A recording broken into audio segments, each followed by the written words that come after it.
Oh, hi, everybody. Ez Levant here. I'm at the world headquarters of Rebel News in a secure location in Toronto. And these days, you have to be secure because you never know what pro-Hamas agitators are roaming the streets. And I just don't mean the terrorist group itself in Gaza. I'm talking about their sleeper cells around the world. I don't know if sleeper cell is overstating it, but people who have been inspired by the butchery and antisemitism and the pogroms and who are carrying it out around the world. For example, Gal Gadot, if I'm saying her name right, the Wonder Woman star, a bit of a celebrity actress, was hosting a a gathering in Hollywood for her friends to see some of the horrific video evidence of what was done to the Jews by Hamas in Israel. They were hosting this. Do you want to call up that video? I think it was an ABC video from a helicopter, news helicopter. So Gal Gadot was showing images, proof of anti-Semitic terrorist butchery of the Jews, and they were hosting this event at something called the Museum of Tolerance, which is sort of a human rights Holocaust museum. And Hamas supporters, there's no other way to describe them, came and started beating up the people who were leaving the room. Here, show it right. It's group, this headline is that's an ABC headline, groups clash. Oh, just two groups are clashing. Yeah, no. You had Jews inside watching films about how Jews were beaten up, and then you have pro-Hamas gangs beating them up, but groups clash. Oh, both sides need to calm down. We need a ceasefire. Both sides really have to cool it. Just absolutely atrocious journalism, but even more atrocious is the fact underneath it. In Los Angeles, one of the most liberal, progressive, happy cities in the world, you have an event about an anti-Semitic pogrom at a Museum of Tolerance, and the pro-Hamas side knows what to do, go and beat up the Jews. I saw a stunning tweet today, story in the Jerusalem Post, that the Jewish protester in LA who was killed last week, his alleged murderer, who's a Muslim professor, has killed before. And I think he's wanted for homicide in Dubai, if I read the headline correctly. Just unbelievable. Here in Canada, we've had gunshots at a Jewish school in Montreal, a Molotov cocktail against a Jewish school in Montreal. Just extreme threatening language. I'm not talking about political commentary. I think there should be a two-state solution. I think there should be a one-state solution. I think the border should be here. No, the border should be... I'm not talking about political commentary like that. I'm not talking about disagreeing with one another and having different opinions. I'm talking about incitement to murder. That's in Canada now, and it has been completely normalized. Absolutely normalized. Ha! You know what? Not just normalized, encouraged. Can you call up my tweet about Melanie Joly? I think I got the sirens in that tweet because it was so shocking. Canada's foreign minister, Melanie Joly. And I never want to say that anyone in particular is the dumbest cabinet minister, because that is unfair to Seamus O'Regan. It's unfair to Stephen Guilbeault. It's unfair to Yara Sachs. And frankly, it's unfair to the boss, Justin Trudeau. For me to say that Melanie Joly is the dumbest cabinet minister, that is not fair. There are dumber cabinet ministers. So I'm not going to say that. But let me read my tweet and then we'll click it to the link underneath it. Trudeau goes all in for Hamas. Canadian Foreign Minister Melanie Joly says Israel should negotiate with Hamas at, quote, a negotiating table where there are Israelis, Hamas, and Qatar, which is present as a moderator. Click on the link there. Click on the image to show I'm not making that up. It's a real story. In the Toronto Star, Canada agrees on need to work for a ceasefire in Israel-Hamas war, Melanie Joly says. And that's where I took the quote from. She wants a détente. That's the word she uses. She wants a détente with Hamas. She wants to can you sit things down with Hamas and just work things out? Come on, guys. Will both sides sit at the table? Groups clash. You had two groups clashing. Neither was better than the other. It was just groups clashing again. You know how that is. It's like the Bloods and the Crips. They're both just need to, join a midnight basketball league or something, and everything will be fine. Can we just talk this out, you guys? Unbelievable. Well, completely believable. I mean, when you say that Hamas and Israel are morally equivalent, and let's split the difference, let's find a compromise. Hamas says kill all the Jews. I don't know. Maybe we can split the difference and they'll only kill half the Jews. Hamas says from the river to the sea. Maybe they'll let a few Jews survive for now. Like, who would say that? Is that official government of Canada policy? So far, I haven't seen Justin Trudeau rebuke it, but that's my point. When you have Adil Charkawi, who's an extremist Muslim imam, giving a huge sermon to 10,000 Muslims on the streets of Montreal, standing on a rooftop, calling for jihad, and the police say, boy, we're looking at things, we're analyzing the speech. Seriously, would you...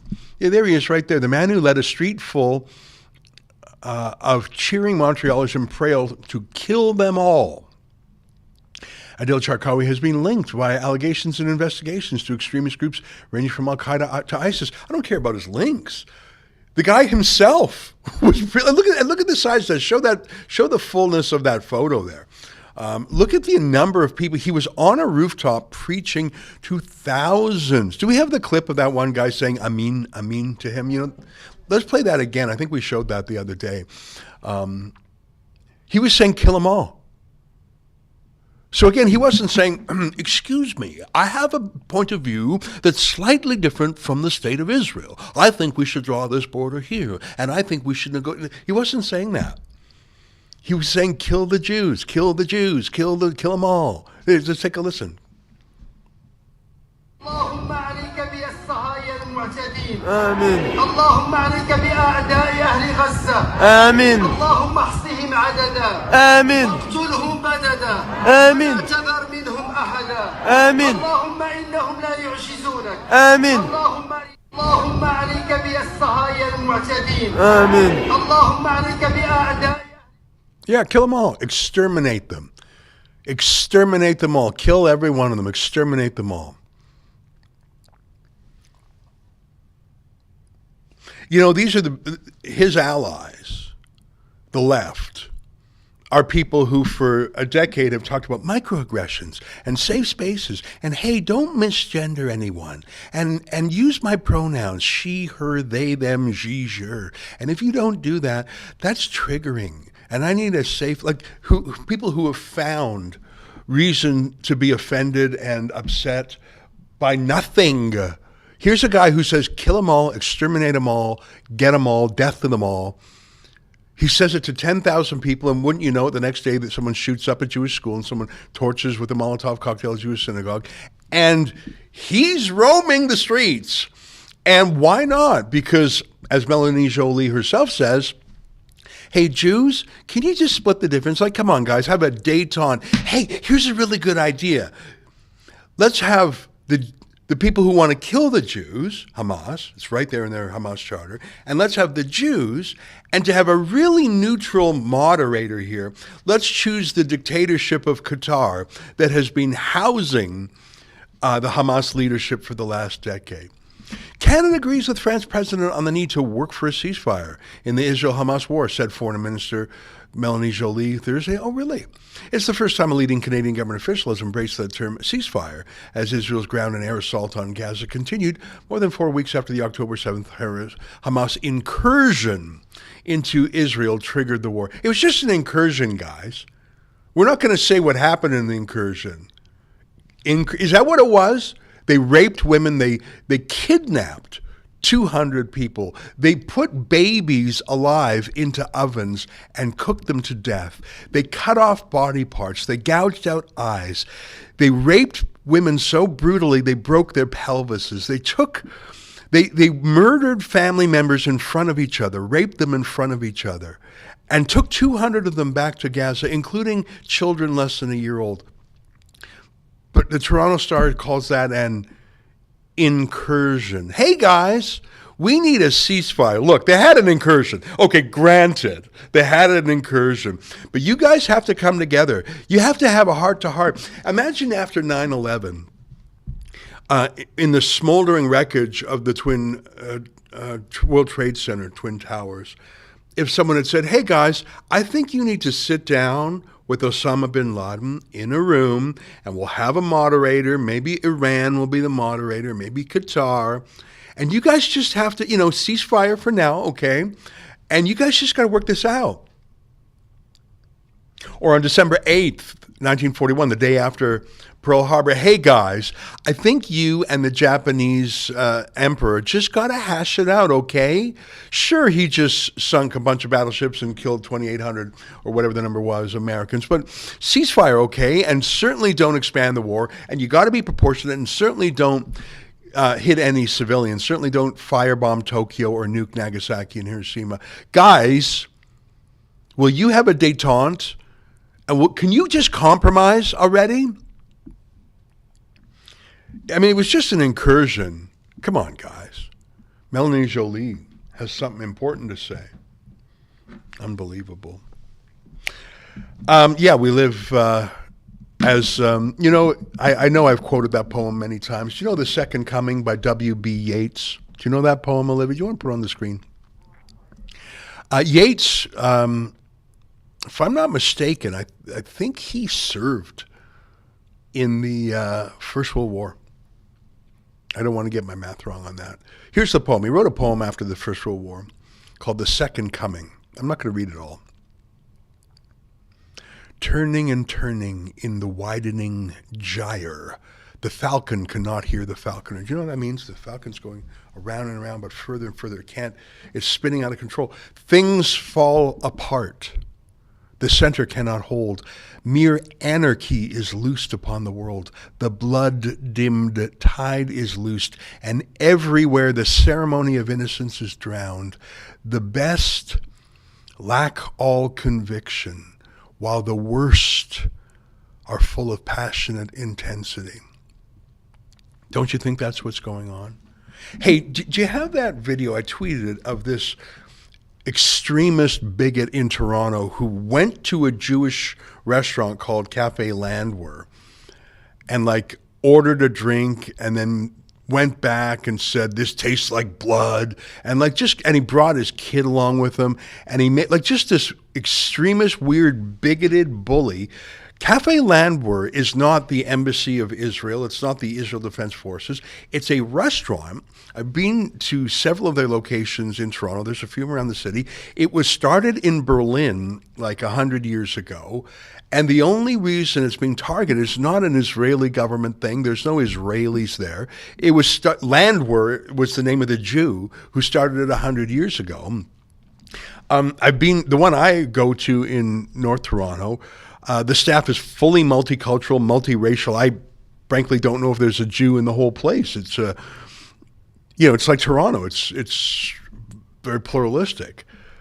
But this Jew hater goes in there. Here, I'll let you see for yourself. Take a look. For humanitarian purpose, they made a mistake and they bought from this company, it's an Israeli company. These guys are supporting Palestine, so we want to return it. They bought it by accident. I understand. So, okay. What I'll do, I'll just give the drinks to you for free and then I'll refund the money. Okay, we don't want to drink it. That's like drinking blood. Okay. For us, so we gotta support free Palestine, and you know how it is, right? Yeah. You know what's going on. Yeah, and I totally You know what's happening there is genocide? Yeah. How do you feel about it? I feel so bad, and nobody deserves that one, especially the kids. Yeah. I'll look into it and I'll give a refund. Okay, I Just appreciate give me that. Thank you very much. God bless you. I know you're from Philippines, right? Yeah. Filipinos are good people. They always stand for human rights and for justice. Yeah, I totally understand. I really feel so bad. Yeah, thank you. Just give me a second to see the... Free Palestine. So she's Filipino. So she's a Filipina lady who's got nothing to do with anything. And he must realize how stupid he looks and sounds. She's not a Jew. But by the way, that restaurant, he put on his little Instagram feed something about Israeli restaurant. It's not Israeli. It's got nothing to do with Israel. It was started in Berlin. The first Nazis drove them out of Berlin. Now, Cafe Landwehr was revived in North America. Now, the new Nazis, imagine going there, buying something, and then returning it. Oh, I'm going to show them it tastes like blood. And bringing your daughter and teaching her hate. Holy moly, what a weirdo freak. Do you doubt that he would get violent if he thought he could get away with it? And really, they have gotten away with it, haven't they? The pro-Hamas extremists took over Union Station in Toronto a day or two ago. That's the largest subway station. It connects the subway. Toronto doesn't have a large subway, but it has one. It's the Union Station between the different lines and also the Via Rail trains. So it's the biggest train station in Toronto, which I think would make it the biggest train station in the country, shut down by these pro-Hamas supporters. Just a test run for what they can do, and they're seeing what they can get away with more and more and more and more. And by the way, it's working. Yeah, this is this a video or is it? Yeah, it looks like video. So shutting down. Is that Union Station itself? It's a little bit hard to see because it looks like an underground passage here. Yeah, just shutting it down. Imagine if the truckers had done that. We don't need to imagine. The truckers had their bank accounts seized. They were thrown in prison. Tamara Leach was in prison for 49 days. 200 people had their bank accounts seized. The whole country was put under martial law. They deployed riot horses.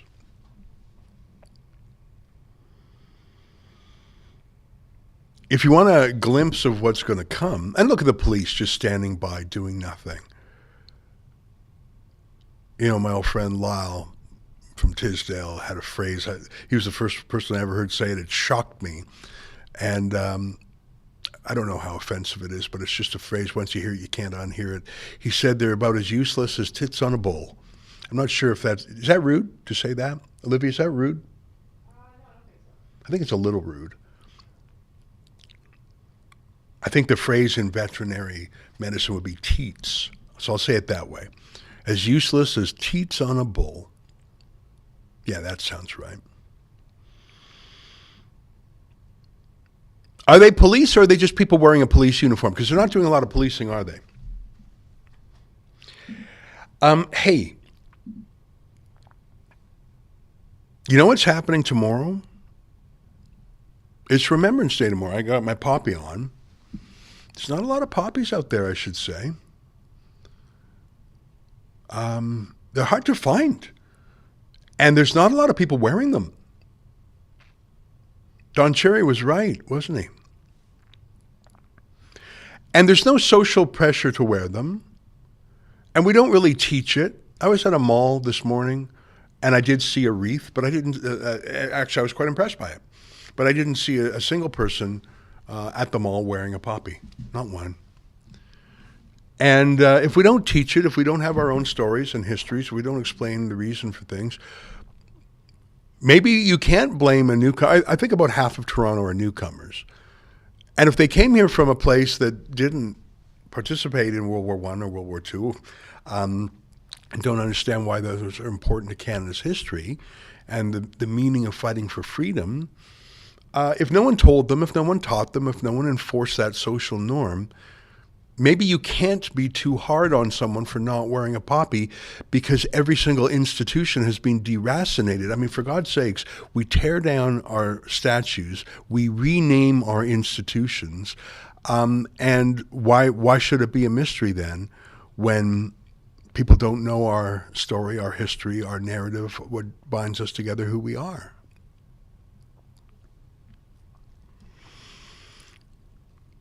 Tomorrow, in London, England, they're having their Remembrance Day as well. Our American friends celebrate Memorial Day on a different day, but for us and for the Brits, it's on November 11th. And near the Palace of Westminster, near the Prime Minister's house, 10 Downing Street, there's a great war memorial. I walked by it last week when I was there covering events recently. And they're going to have the National Remembrance Day ceremony there. But pro-Hamas activists have declared that tomorrow is the day that they're going to take to the streets. Will they try and interfere with the Remembrance Day ceremony? Now, I understand that the official path of the pro-Hamas protesters will bypass that area. It'll be interesting to see if some more radical groups branch off.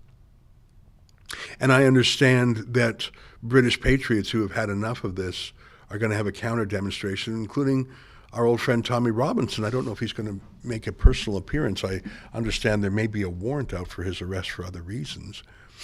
It'll be very interesting. I am very interested in the case. I am not able to go to London myself this weekend, but my colleague Alexa Lavoie is. In fact, she landed this morning, and I'd like to show you a scene setter video that she recorded, and she's standing right in front of that cenotaph. Take a look. Hello everyone, Alexa Lavoie for Ribbon News. Here in London, I've just arrived and will be covering the event on Remembrance Day this Saturday. There is a march planned for Saturday by pro-Palestine supporters, including those who openly support Hamas. Also on Saturday, a counter-protest attended by the controversial figure Tommy Robinson is set to take place, which aims to protect cenotaph from potential vandalism and pay their respect to the British Armed Forces. Despite concern from the police about possible clashes, violence, and illegal activities, both events are set to proceed. I'm here to provide you with on-the-ground facts and gather interviews. Please visit battleforlondon.com and donate what you can to help me offset my travel expenses and private security fees. As you saw previously, security is crucial given the uncertainties. I'm traveling on the budget to be on site, but it is an important story to cover and to get the facts. Follow me tomorrow on Twitter for live updates from the middle of London. Isn't she delightful? She's one of my favorite people. I love her energy, and hopefully we'll get her to do a report en français as well. As you can see, that is her mother tongue. And so we said she just landed a few hours ago. She's getting her bearings. I should tell you that we have hired 2 security guards for her and her cameraman, because these Hamas thugs will strike anyone who they think they can get away with. Even a woman, of course a woman. And of course we do not want that to happen to our dear Alexa. And the reason, that's going to be very interesting because it's been a bit of a showdown there. We'll see if that resolves itself peacefully. I'm not optimistic. When I was there a few weeks ago, there was I think it's quite accurate to say there were 100,000 people marching. And the march during the daytime was physically peaceful. There were brutal and atrocious Jew-killing chants, but it was peaceful during the day. Now, the sun sets these days around 5 p.m., and by that point in time, I'd say 90% of the pro-Hamas protesters go home. But that still leaves 10% who don't. Got 10,000, and it's almost all men by that point, because, when I was there, I'd say it was about 40% women. And I'd say the average age was maybe 30. But by the time nightfall comes around, by the time the sun sets, I took that image myself. Look at that flag there. I saw, is that the Islamic Jihad or is that ISIS? I don't quite know, that black flag there. That's on Whitehall. That was right across. And so when the night falls, you can see there are some women here you can see. But as the night wears on, and I think, can you show Lincoln's footage that he took of some of the cops in a physical tussle? Because let's say you're an 18-year-old or a 20-year-old or even a 25-year-old young pro-Hamas supporter, and you've spent the day listening to jihadist invective, and now it's 8 p.m. I'm trying to remember the timing of that, because Lincoln and I had finished dinner and we were going different directions, but this is the footage he caught. They want a little action. And they've seen how timid the cops are against. They're not really cops. They're people dressed as police officers. They're not really enforcing the law. They're terrified. They're outnumbered enormously. They've been given instructions by Sadiq Khan, the Muslim mayor of London, to be as meek as possible. They're looking for some action. They're looking to scuffle. So I think it'll be interesting to see what happens during the day. I myself will predict that the daytime there won't be action like that, but at night there absolutely will be, especially if people are motivated to come to defend Remembrance Day. Imagine that. You've got some old school Brits who love England, love Remembrance Day, and have a sense of history. And then you have people who would never wear a Remembrance Day poppy. In fact, I don't know if you can find it quickly, but I saw a video of a couple of Brits wearing poppies, and they got roughed up literally just for wearing poppies, which of course has nothing to do with Israel or Hamas. It's not an Israel or Hamas symbol. The poppy, you know, in Flanders fields, the poppies grow between the crosses row on row. It was about World War I and the death of so many soldiers in Flanders fields, which is in Belgium. But understand that Hamas is not just against the Jews and Israel, it's against Western structures of Western democracies, separation of mosque and state. They don't believe in that. They believe in an Islamic state, a global Islamic ummah or nation, and there is no British king or queen under that. So of course they're against the poppy. Hey, it's 1:30, time flies. I'm going to take a short break. I want to show you some interesting. I want you to think about joining me and Tamara Leach and Sheila Gunn-Reid and David Menzies and Alexa Lavoie on our cruise. We used to do this before the pandemic. What is the cruise? Well, it's just what it sounds like. We sail out of Fort Lauderdale for a week around the Caribbean. It's a fundraiser for Rebel News. We do this to make money to pay for our salaries, but it's also super fun. If you're someone who likes to go on a cruise, then you will love this cruise. Yeah, play the ad. Go ahead and play the ad, and I'll come back and I'll talk about it for a minute. Go ahead. The winter chill is setting in all across the country, including here in Alberta. You might be able to see my breath. But I've got a solution for that annual problem. It's here on the billboard behind me. Now, normally this billboard tells travelers on Alberta's busiest highway, Highway 2, just south of Edmonton, about our latest causes, our fights for freedom, or books we've published.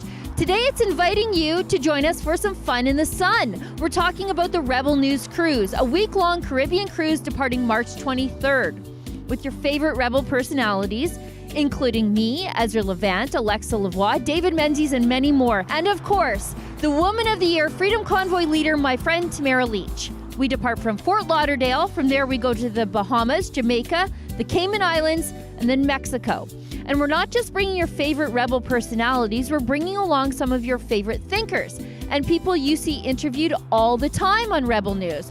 But if you're thinking about booking the cruise, get off the fence and make a decision, because this billboard receives 1.3 million monthly impressions, which means the cruise will fill up fast, and I don't want you to miss it. For all the details about the Rebel News Caribbean Cruise, please go to rebelnewscruise.com. And let's sail away from Trudeau's frosty winter for a week together. For Rebel News, I'm Sheila Gunn-Reid. Hey, Ben Shapiro here. This November, the Wilberforce Project is bringing me to Canada. If you want to fight the woke machine destroying families, join me in Calgary for my talk, hosted by the Wilberforce Project. Go to benshapirolive.ca for info and tickets. Come on out November 25th. It's all aboard the Freedom Train in Niagara-on-the-Lake. You can check Rebel News for updates and also the Freedom Passport site.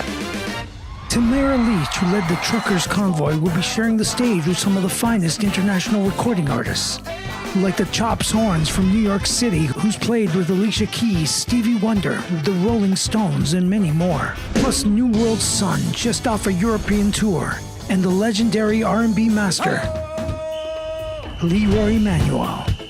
Get on the Freedom Train with Tamara Leach. Saturday, November 25th at Niagara-on-the-Lake Central Community Center, 680 York Road. Get your tickets today at freedompassport.ca. The Freedom Train is coming. Know your rights. Know your freedoms. Boy, there's a lot of stuff going on, eh? I'll be there at the Ben Shapiro event. I'll be there at Rebel News Live, which is going to be in Calgary November 18th. I've been looking at that Tamara Lich party in Niagara Falls. That looks pretty fun, too, and I, of course, will be there on our cruise. If you're in Calgary, not this weekend, but next weekend, come to our Rebel News Live. Let me just go through some of the speakers there. Harrison Faulkner, our friend from True North. John Carpe. Billboard Chris is going to be there, fresh off his victorious tour of duty in London, England. There's our lawyer, Chad Williamson. Glenn Beck and I will have a special conversation. Heather Mason, very interesting woman. She was a prisoner, and a women's prisoner, who had to deal with men saying, I'm a woman, and being put into the women's prison. Other guest speakers include Avi Yamini, who will be joining via video link, and Rodney Palmer, a former mainstream media journalist who is now a critic of his industry. Some great speakers, and we may have one more surprise announcement to come next week. So I hope to see you there. Go to rebelnewslive.com to get your tickets if you haven't already. That's coming up in a week. Back to the crisis that we're in. You know, I see that the government of Alberta has recently announced they're going to have like a Holocaust component of school education. And that's fine and all. But I don't think that showing the movie Schindler's List is going to undo a deep, deep hatred that we saw, for example, in that guy who went to Cafe Landwehr and brought his daughter along. Well, they said, "You Jews, your drinks taste like blood." He says this to a Filipino employee. What a gross man that was. So Alberta to consult with Jewish groups on Holocaust education. Listen, I'm not against it at all, but I'm just saying, holy moly, that ain't exactly going to work. Let me show you what one high school in Toronto called Mark Garneau Collegiate Institute. Look at this. Imagine being a student here. Yeah, showing the film Schindler's List there. It's not going to really do anything other than maybe give these kids an idea on how Hitler did things. Take a look at this video. Yehud, by the way, or Judah, means Jew, obviously. Take a listen. We charge you with genocide.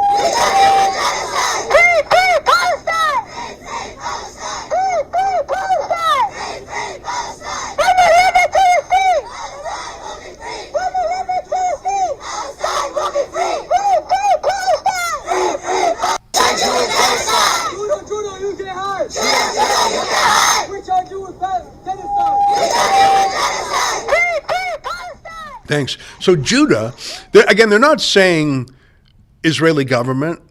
They're not saying Israel. They're not saying IDF, Israel Defense Forces. They're saying Jews. That's what Judah is. Hey, Jews, you can't hide. We'll look in the attic for you. We'll come to Cafe Landwehr and make a fuss. We will throw a Molotov cocktail at a synagogue, not at the Israeli embassy, at a Jewish synagogue. We'll shoot a bullet at a Jewish school in Montreal. Not the Israeli embassy, not an Israeli tank. Jews, you can't hide. That's at the Mark Garneau Collegiate Institute. That is a high school in Toronto. I think it's a high school. Is that what Collegiate Institute means in Toronto? High school? Or is that a junior high? I'm not sure what it would be called. It's a regular school. It's not even a Muslim school. It's a regular school in Toronto. Imagine being a Jew there. Jews, Judah, you can't hide. Imagine being a Jew there. You can't. There's a mob outside saying you can't hide. Yeah, I don't think playing Schindler's List for an hour is going to turn that hate off. And where did they get that from? Well, I think one answer, obviously, is they brought it with them. If we import millions of people from countries like Afghanistan and Syria and Algeria and places where anti-Semitism is normal, common, in fact, it's government policy, why would you think that putting someone on a plane, flying them over here, they're going to suddenly lose those feelings, those sentiments, those beliefs, especially since we don't ask them to. We don't teach them the Canadian way. It used to be, when I was young, we had a phrase, assimilate. You go to a country and you assimilate. That means you melt into the country. Then there was integrate, which is a little bit, you'll be integrated into society. We don't use words like that anymore. We use diversity, equity, inclusion, which means we include you as you are, and we give you equity, which means we boost you and we deboost the oppressors. So no one is ever told, leave behind traditions that don't fit with our liberal society. No one's ever told that. That's white-splaining, that's mansplaining, that's racist, don't you? That's colonializing, which is sort of ironic given that these folks themselves in many cases are newcomers.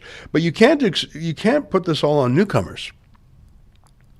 When I was in the United Kingdom, I saw probably 20% of the protesters were just old white Marxists who would not do well under a Hamas Sharia dictatorship, but they don't really care because they just see the strong horse is Hamas and they want to smash the British society, and they couldn't really do it with trade unions, they couldn't really do it with other forces. Maybe they dabbled in environmentalism, but Greta Thunberg can't get 100,000 people on the street talking about jihad. This is what it was like. This is in the neighborhood of London that's akin to Times Square. Lots of theaters, lots of restaurants, museums, tourist attractions. That's called the Strand. 100,000 people. I did not see a single British flag, a single Union Jack on that whole street, and I was there for hours. But back to Toronto. So we have Alexa Lavoie over in London because I want to see basically London is maybe 5 years further down the road than we are when it comes to unvetted, unassimilable mass immigration and police standing down, really. Here in Canada, Chapters Indigo, which is the bookstore monopoly, the founder happens to be a Jew. I mean, Heather Reisman, born in Canada, not particularly, you couldn't look at her and say, there's a Jew. Like some Jewish men wear black hats and have other, have a beard and things like that. No, she is completely assimilated. I suppose the name Reisman sounds Jewish. Look at the story here. Toronto Indigo store splashed with red paint, posters attacking Jewish founders. She's not Israeli. She's not a soldier in the IDF. I think she's pro-Israel. I haven't spoken to her about it. But slather that place with red paint. Scroll down. Are there more photos there? I know there were some photos on social media that were. Yeah. Can you click on that one there? Is that the same image?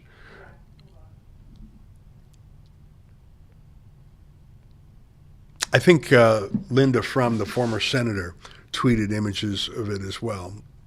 Like just slathering paint all over it. It's not that important, but this was a planned, prepared. I think you were clicking on the word indigo, which is what maybe, anyhow, I think people get that's that one there. Yeah. So this was some effort put into it. They made up these posters. Can you pump that up a little bit bigger? They made up these, so they're slathering paint on the doors.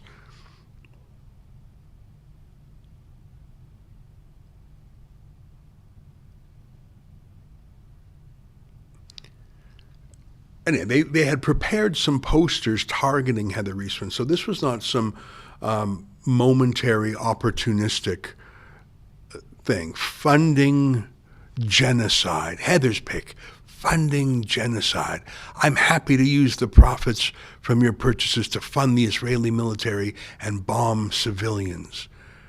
She never said that, by the way, of course. Heather Reisman, CEO and chief occupation lover. So imagine, so obviously she never said that. Obviously she is not those things, but she's a Jew. And show this picture because just show, like someone went to some effort to make those posters, to get their red paint, to go down to Chapters Indigo and to slather it on there. And by the way, do you think that they were not noticed? Like, look at the number of posters there. 6 times 3, 18, 20, 30, there are at least 40 posters that we can see in this picture alone. And the red paint, do you think that wasn't seen by anyone? Do you think a cop didn't see that? Do you think a security guard didn't see that? They did, but they didn't do anything.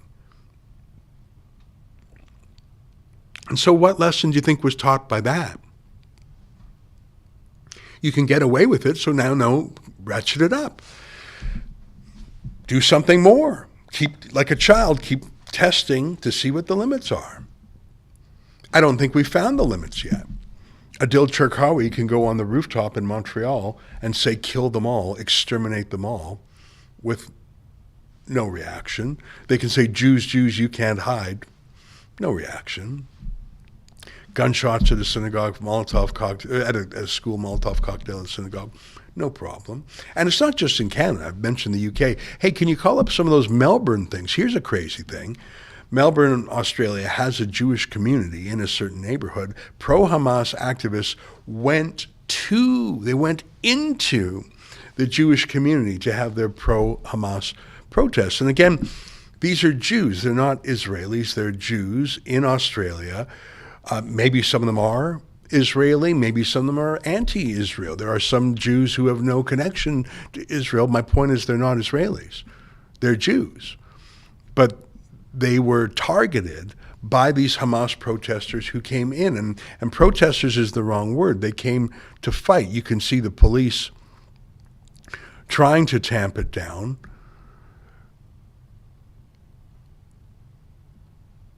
I saw other, so the police here actually are on the job. They're not just people wearing police uniforms. There were some more videos. Go through, just keep going through some of the videos. Avi posted some.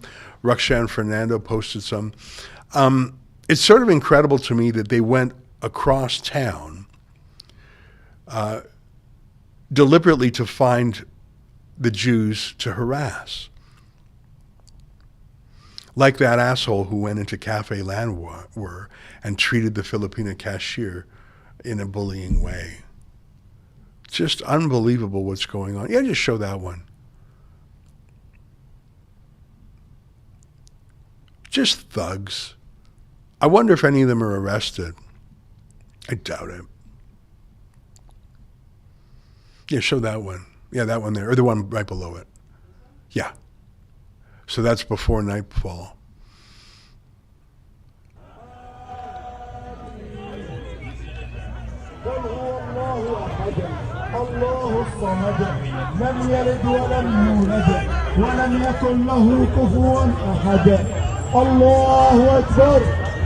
Allahu Akbar. Not sure if you heard that. Those are some of the Jews in the community who are singing the Israeli anthem in response. It's like the cops trying to keep them separated. Thanks for the clip. I'm going to show you what I thought was an incredible tweet. It's from Bill Blair. So this was yesterday, I think, the day that the bullets were found in the Jewish school. And what does the public safety minister have to say? I think he's public safety. Bill Blair, public safety minister. I want to just double check that. He was minister. Is he minister of defense now? Yeah, he's minister of defense. I think he was public safety before that. So you just had a Jewish school shot up. You just had a Hamas preacher on a rooftop. So does he meet with the Jewish community? Does he condemn antisemitism or violence or terrorism? What are you are you crazy? Of course not. Here, let me read you his tweet. Today I met with Canada's Special Representative on Combating Islamophobia, Amira El-Gabawabi. Islamophobia must have no place in Canada. We must and will work together to eradicate this hatred and to build a more inclusive military culture in the Canadian forces. So that's what he's doing the day that a Jewish school is shot up with gunfire. You know, it's like that old Norm Macdonald joke. He's worried that if Al-Qaeda ever, or if ISIS ever detonated a nuclear bomb over America and killed 50 million people, the backlash against Muslims would be terrible. He says the joke a little funnier than I did there. Yeah, so that's the world we live in. Melanie Joly from Montreal, Justin Trudeau from Montreal. I mean, Samir Jabri, I'm forgetting his name, the MP for the district with the Jewish synagogue that was shot, is an anti-Semitic activist who has participated in extreme, hate rallies himself. I call them the liberal Hamas caucus, and they are truly ascendant. It's too bad because I don't think that accurately represents the world. Hey, can you find the poll? I think I saw it referenced in the National Post. It was actually commissioned by the National Council of Canadian Muslims. It was a poll done by Main Street. If you look for the National Post, I think they have the poll. And there's certain questions I disagree with a little bit. I don't think we're illuminating. But here, let me see if I can find it. National Post poll.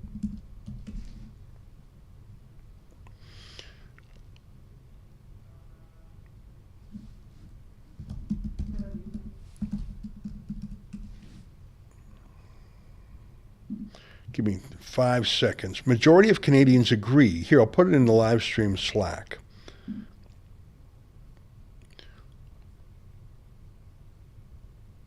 Thanks for your patience, everybody. All right, I just put the link in the live stream Slack there. Majority of Canadians agree with Canada's support for Israel in war against Hamas. Poll. 71% believe a ceasefire should be called for, but 81% believe the first step must be the release of hostages. Okay, let's keep reading. A majority of Canadians favor Canada's support for Israel in its war with Hamas, which most respondents classify as a terrorist organization, according to a new poll for the National Council of Canadian Muslims. So I think that's interesting. They paid for the poll, and it shows that everyone thinks they're terrorists. The polling done by Main Street Research also shows that a strong majority of Canadians believe the government should call for a ceasefire and that the top priority in the war should be protecting Palestinian civilians. Let me scroll down. A majority of Canadians, 75%, hold Hamas or Iran responsible for the October 7th attack that left 1,400 people dead and led to Hamas capturing some 240 hostages. Most Canadians, 76%, classify Hamas as a terrorist organization. And another 9% say it's a proxy for Iran. So what's that, 85%? Just 8% consider Hamas to be freedom fighters. Well, that's very good news that it's just 8%. Because if you were to go by the noise and the shocking scenes in our universities, you would think it's 50, 60%. But they're just so magnified. Overall, 71% of Canadians support Canada calling for a ceasefire between Israel and Hamas, but 81% say that a ceasefire must start with the return of hostages taken by Hamas. But Hamas has not said they will do that. Hamas's charter is to kill all the Jews, not just the Jews in Israel. That's like saying we support a ceasefire with the Nazis, but they got to stop invading France and Austria and stop the Holocaust. Well, they're Nazis. That's like saying we'll have a ceasefire with the Nazis if they stop being Nazis. Yeah, I don't think they're going to stop being Nazis. The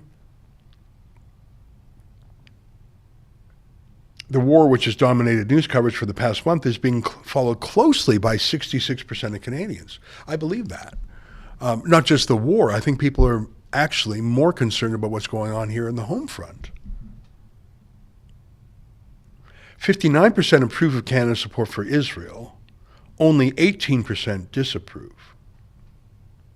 This is interesting. At 71%, Liberal voters back Canada's support for Israel most strongly.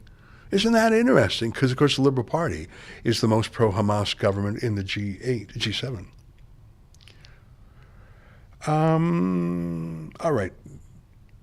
That's enough from that poll. I thought that's interesting, and I think it's even more interesting that poll was paid for by the National Council of Canadian Muslims, which is a Muslim Brotherhood front group. It started as CARECAN, Council of American Islamic Relations Canada, which was an unindicted co-conspirator in the Holy Land terrorism trial in the United States. So this is a Muslim Brotherhood front group. These are Hamas people. They paid for this poll, and it shows most Canadians support Israel. Most Canadians believe Hamas is a terrorist group. And ceasefire, sure, but you got to give the hostages back. That's why so many of these leftists are tearing down pictures of the hostages. They're cruel, and they're inhuman in that way. They're inhumane. They're barbaric in that way. But mainly they want to fool people, to hide the nature of Hamas, which is interesting because the people in North America and Europe who are tearing down these hostage photos, the ones that show the pictures of the hostages, including the children, Hamas isn't hiding that, right? I mean, remember, Hamas live streamed their attacks. In fact, I saw there were 50,000 different photos and live streams and videos, 50,000 taken of the attack. I think there were about 4,000 terrorists that crossed over in Israel, which is shocking in itself, and an enormous military and intelligence failure. But apparently there are 50,000 videos and photos that the terrorists themselves took and boasted about. And I see that Israel has convened a special operations force, and their goal is to hunt down every single terrorist who perpetrated the attack, which is interesting because we learned that there are freelancers for CNN, Associated Press, and the New York Times who are amongst the terrorists. My point, though, is that the terrorists themselves were bragging about their butchery. They were bragging about how horrific they were. It's only Western liberals who realize what a disaster that is PR-wise for their favorite terrorist group. Like the Nazis did not actually boast about the Holocaust during the Holocaust because there was a residual vestige in the German population that was Christian, that was liberal, that was Western, that was human. And frankly, even German anti-Semites, most of them would not have condoned the horrific death camps. That's just my own hunch. I mean, you can be a racist, you can be anti-Semitic without saying, therefore kill and torture 6 million Jews. I think that's actually obvious. But, which is, I think, why Hitler did not boast. In fact, he engaged in some propaganda to downplay what was going on in these camps. He was saying they were just labor camps, prison camps, work camps. Not so the Hamas terrorists who wanted the world to see just how abased they were. I think that's interesting. So that's why the supporters of Hamas in the West tear down those photos, because it's a reminder of what Hamas really is. And these Westerners know that doesn't go over well. That's why only 8% of Canadians think Hamas are freedom fighters, because the other 92% either don't quite know, sounds like in that poll, or say, no, you're terrorists, you're baby killers, you're rapists, you're butchers. That's why people are tearing down those photos.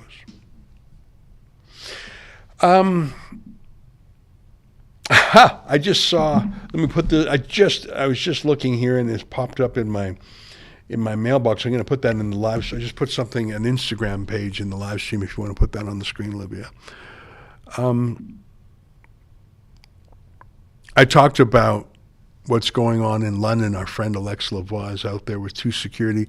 But look what just popped into my mailbox. Tomorrow in Mississauga, Remembrance Day Vigil for Palestinian Martyrs. And look at that. They take the poppy and they put it in Palestinian colors. They're literally trying to co-opt our remembrance for Canadian soldiers who fought and died for freedom and the separation of mosque and state and nonviolent solutions to problems and the equality of people.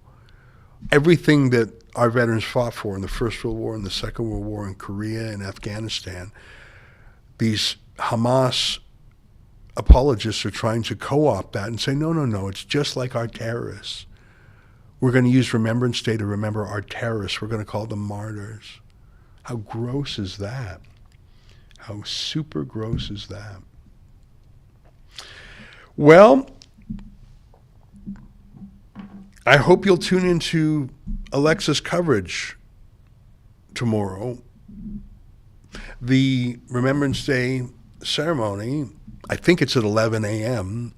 in London, which is 7 a.m. Eastern Time, 5 a.m. Mountain Time. I'm not sure exactly what time Alexa's going to get going in the morning.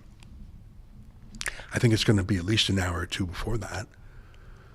So if you wake up early, you'll be able to see her work, or if you wake up late, you'll be able to see it all on our Twitter feed and our website. What's our special website? I think we set one up, battleforlondon.com, battleforlondon.com. So that's tomorrow. I hope she stays safe. We've got 2 big bodyguards for her to ensure that.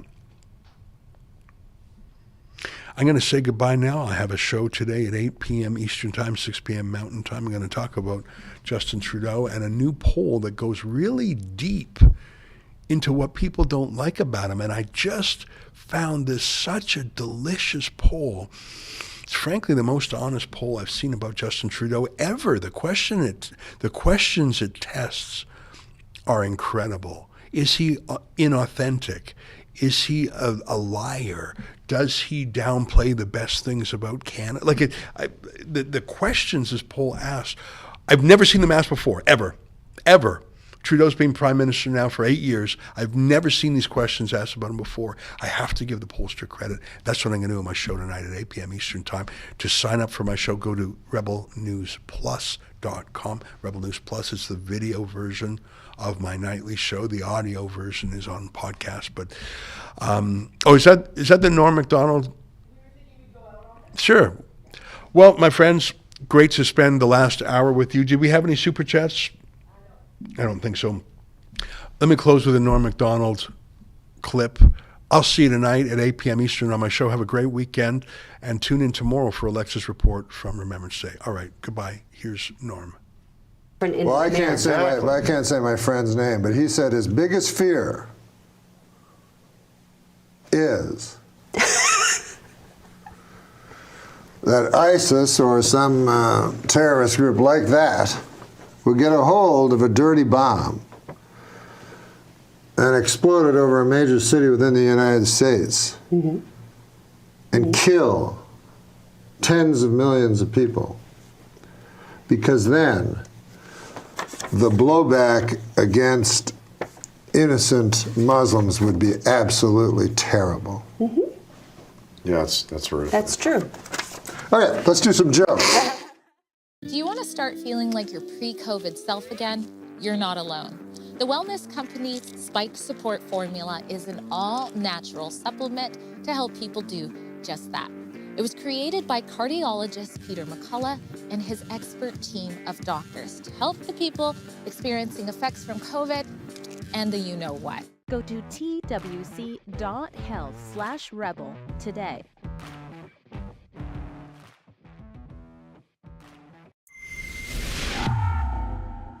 David Menzies for Rebel News here in downtown Toronto, and I got to tell you folks, next March 23rd to 30th to be precise, we are going on a Caribbean cruise. Can you imagine that? And a lot of your favorite Rebels will be there, such as Sheila Gunn Reid. We got Alexa Lavoie, the big boss man himself, of course, he'll be there, Ezra Levant. And how about this? How about this for the cherry on the sundae? Tamara Leach. Canada's #1 freedom fighter. She'll be on that boat too. And look at the itinerary. We're going to be going to Half Moon Cay in the Bahamas, and then we're going to jazz it up in Ocho Rios, Jamaica, and then there's Georgetown in the Cayman Islands, and finally Cozumel, Mexico. Can you imagine that? If you want more details in terms of getting aboard the ship, go to rebelnewscruise.com. That's rebelnewscruise.com. All the details are there, the departure dates, the costs, and you know what? This is not just a fun-filled getaway. This is a way in which